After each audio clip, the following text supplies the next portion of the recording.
ঘূর্ণিঝড় রিমাল নিয়ে আরো জানাতে সাতক্ষীরা ও পটুয়াখালী থেকে যোগ দিয়েছেন সহকর্মীরা। শুরুতেই সাতক্ষীরা থেকে যোগ দিয়েছেন সহকর্মী শাহরিয়ার অনির্বাণ। অনির্বাণ, ইতিমধ্যেই কি রকম প্রভাব দেখতে পাচ্ছেন রিমালের?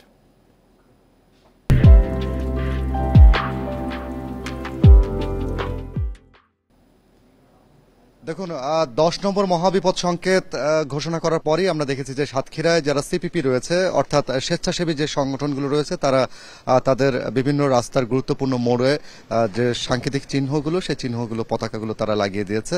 আর এখনকার যদি অবস্থা আপনাকে বলি, সাতক্ষীরায় কিন্তু রাত্রে ঝিরিঝিরি বৃষ্টি হয়েছে থেমে থেমে। কখনো একেবারে আকাশ একদম মেঘ মুক্ত ছিল, আবার নিমিষে দেখা গেছে যে কালো মেঘ ছেয়ে গেছে। এখনকার যদি শ্যামনগরের অবস্থান যদি আপনাকে দেখাই, আমরা রয়েছে খোলপিটোয়া নদীর ঠিক পাশে। এখন জোয়ার শুরু হয়েছে, জোয়ারটা হয়তো আরো 3 ঘন্টা মতো থাকবে। তো এই সময়ের ভিতরে আমরা যেটা দেখছি যে বাতাস কিন্তু বেশ ধীরে ধীরে একটু বাড়ছে। সেই তুলনামূলকভাবে কিন্তু ঠান্ডা আবহাওয়া সেটা কিন্তু অনুভব হচ্ছে না, বেশ ভ্যাপসা গরম রয়েছে। আমরা সাধারণত বড় ঝড়গুলোর আগে যে লক্ষণগুলো দেখি, সেই লক্ষণগুলো কিন্তু এখানে বেশ ভালোভাবে প্রকাশ পাচ্ছে। বৃষ্টি হচ্ছে মাঝে মধ্যে, হঠাৎ কিছু এক পশলা ঝিরিঝিরি বৃষ্টি দিয়ে যাচ্ছে এই এলাকায়, কিন্তু পুরো আবহাওয়া কিন্তু বেশ গুমোট হয়ে আছে। তো আবহাওয়া অফিসের পূর্বাভাস অনুযায়ী যদিও বলা হচ্ছে যে দুপুর নাগাদ, অর্থাৎ 1টা বা 2টোর পর ঘূর্ণিঝড় রেমালের যে অগ্রভাগ, সেই অগ্রভাগটি সাতক্ষীরা এবং আশেপাশের যে উপকূলীয় এলাকাগুলো রয়েছে সেখানে হানা দেবে। তো সেই লক্ষণটা কিন্তু এখন পর্যন্ত যদি বলি যে আকাশ, আপনি নিশ্চয় দেখতে পাচ্ছেন যে একেবারে পূর্ব দিক থেকে মেঘ একেবারে ছেয়ে ছেয়ে আসছে, যেগুলো জমা হচ্ছে পশ্চিম এবং পুরো আকাশ জুড়ে। আমরা এর আগে বছর 2 আগে আমরা যেটা দেখেছিলাম ঘূর্ণিঝড় ইয়াসের সময়, ঠিক একই রকম চরিত্র আমরা দেখেছি। সেবার সকাল 11টার নাগাদ ঘূর্ণিঝড় ইয়াস হানা দেয় এই সাতক্ষীরা, শ্যামনগর, গাবুড়া এলাকায়। তো তখন জলোচ্ছ্বাস হয়েছিল। তো যদিও এখন পূর্ণিমার সময় পার হয়ে গেছে এবং পূর্ণিমার সময়ের পরে যে নদীর বেশ উত্তাল থাকে, সেই উত্তালের সময় এখন চলছে। ঝড়টা যদি জোয়ারের সময় আসে তাহলে কিন্তু আশঙ্কার বিষয় হয়ে যাবে। আমরা স্থানীয়দের সাথে কথা বলেছি, তারা একটা বিষয় বলেছে যে পুরো এলাকায় প্রায় 12 থেকে 14টি বেড়ি বাঁধের বেশ ঝুঁকিপূর্ণ জায়গাগুলো রয়েছে, যে জায়গাগুলো থেকে হয়তো যদি জলোচ্ছ্বাসে পানি 8 থেকে 10 ফিটের উপরে ওঠে তাহলে কিন্তু বেশ লোকালয়ে পানি ঢুকে পড়বে এবং জনজীবন বেশ দুর্বিষহ হয়ে যাওয়ার সম্ভাবনা রয়েছে। আর যদি ভাটার সময় ঝড়টা হয়, বা অর্থাৎ উপকূলে যদি ঝড় উঠে আসে, তখন সেই ক্ষেত্রে হয়তো কিছুটা অনেকখানি নির্ভর থাকা যাবে। তো সেই সম্ভাবনাটা অবশ্য পুরোপুরি অনিশ্চিত। ঘূর্ণিঝড় রেমাল যেভাবে ছুটে আসছে, তো সেই অনুযায়ী যদি হিসাব করা যায় তাহলে হয়তো আমরা সন্ধ্যা নাগাদ পুরো দমে ঝড়ের যে চিত্র, সেই চিত্রটা আমরা হয়তো সন্ধ্যা নাগাদ দেখতে পাবো। তবে গাবুড়া এলাকায়, গাবুড়া ইউনিয়ন গত বেশ কয়েকটি ঘূর্ণিঝড়, অর্থাৎ ঘূর্ণিঝড় আইলা থেকে শুরু করে আমপান এবং আমপানের পাশাপাশি ইয়াস, এই ঝড়গুলোতে আমরা দেখেছি যে এই এলাকায় ঝুঁকিপূর্ণ যে বাঁধগুলো রয়েছে, সে প্রতিটা বাঁধে ভেঙে যায় এবং লোকালয়ে পানি ঢুকে পড়ে। তো সেক্ষেত্রে দুর্বিষহ হয়ে পড়ে সাধারণ মানুষের। সেই জায়গাগুলো থেকে আমরা গত 2 বছর ধরে দেখেছি যে প্রায় 12 কিলোমিটার বেড়ি বাঁধের যে ঝুঁকিপূর্ণ জায়গাগুলো ছিল, সেগুলো সংস্কারের কাজ নেওয়া হয়েছে এবং সেখানে এখন পর্যন্ত আমরা যারা জেনেছি যে প্রায় 22% কাজ এখন পর্যন্ত তারা সম্পন্ন করতে পেরেছে।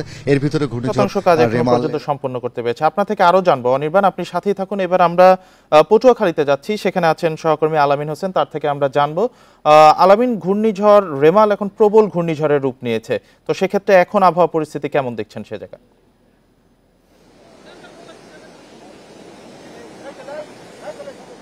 দেখুন, এখানে কুয়াকাটাতে আমরা একদম 0 পয়েন্টে রয়েছি, সৈকত ঘেঁষা 0 পয়েন্ট যে জায়গাটি, সেখানে দাঁড়িয়ে রয়েছি। পরিস্থিতি যদি বলি, সেটি আসলে আকাশ বেশ ঘুমট হচ্ছে। 10 নম্বর মহাবিপদ সংকেত ঘোষণা করার পরে এখানকার উপজেলা প্রশাসন এবং নানান যে স্বেচ্ছাসেবী সংগঠনগুলো সৈকতে যারা থাকেন তাদেরকে মূলত সরিয়ে দিচ্ছে। আপনি নিশ্চয়ই দেখতে পাচ্ছেন সাগর বেশ উত্তাল, অর্থাৎ স্বাভাবিক সময়ের চেয়ে সাগর মারাত্মক রকম উত্তাল রয়েছে। ঝিরিঝিরি বৃষ্টি হয়েছে বেশ কয়েক দফা, সকাল থেকে রাতে ভারী বৃষ্টি হয়েছে। পরিস্থিতি খুবই একদমই স্বাভাবিক অবস্থায় নেই, অর্থাৎ এই জায়গাটিতে যাতে পর্যটকরা কিংবা এটি ঝুঁকিপূর্ণ এলাকা ঘোষণা করে উপজেলা প্রশাসন এবং অন্যান্য স্বেচ্ছাসেবী সংগঠনের পক্ষ থেকে তাদেরকে বারবার মাইকিং করে সরিয়ে দেওয়া হচ্ছে।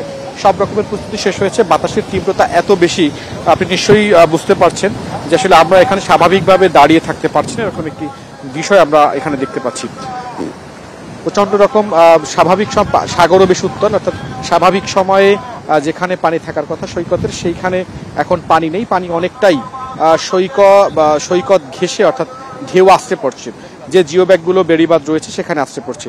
উপজেলা প্রশাসন পাশাপাশি পটুয়াখালী জেলা প্রশাসনের পক্ষ থেকে তারা যেটি বলছেন যে এখন পর্যন্ত 703টি সাইক্লোন শেল্টার, 35টি মুজিব কিল্লা, 730 মেট্রিক টন চাল, 10 লাখ টাকা শিশু খাদ্য, 10 লাখ টাকার খাদ্য প্রস্তুত রাখা হয়েছে। এছাড়া শুকনো খাবার রাখা হয়েছে 1500 প্যাকেট, নগদ টাকা রয়েছে 24,07,000 টাকা। এর বাইরে বিদ্যুৎ, সড়ক বিভাগের ফায়ার সার্ভিস সমস্ত প্রস্তুতি রয়েছে। দ্রুত উদ্ধার কাজ পরিচালনার জন্য রেড ক্রিসেন্ট ও সিপিপির 9000 স্বেচ্ছাসেবক প্রস্তুত রয়েছে। যেটি বলা হচ্ছে প্রায় 76টি মেডিকেল টিম গঠন করা হয়েছে পটুয়াখালী জেলার পক্ষ থেকে।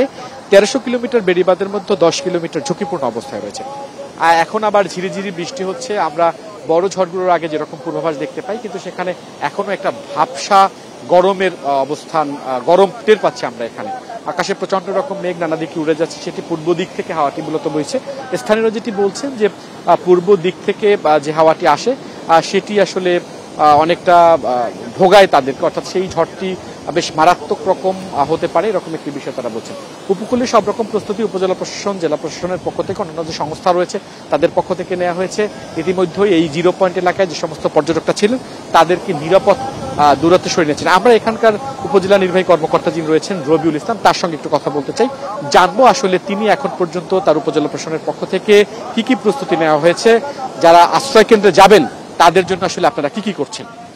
জি ধন্যবাদ। ঘূর্ণিঝড় রেমাল মোকাবেলায় উপজেলা প্রশাসন ইতিমধ্যে 155টি আশ্রয় কেন্দ্র এবং 20টি মুজিব কেল্লা আমরা প্রস্তুত রেখেছি। এগুলো সবই খোলা আছে, আমরা নিশ্চিত করেছি। এছাড়া কুয়াকাটা যে 150টির মতো হোটেল মোটেল রয়েছে, বহুতল ভবন, সবগুলোকেই গতকালকে আশ্রয় কেন্দ্র হিসেবে ঘোষণা করা হয়েছে। আমাদের পর্যাপ্ত নগদ অর্থ এবং খাদ্যশস্য, শুকনো খাবার এগুলো প্রস্তুত রয়েছে।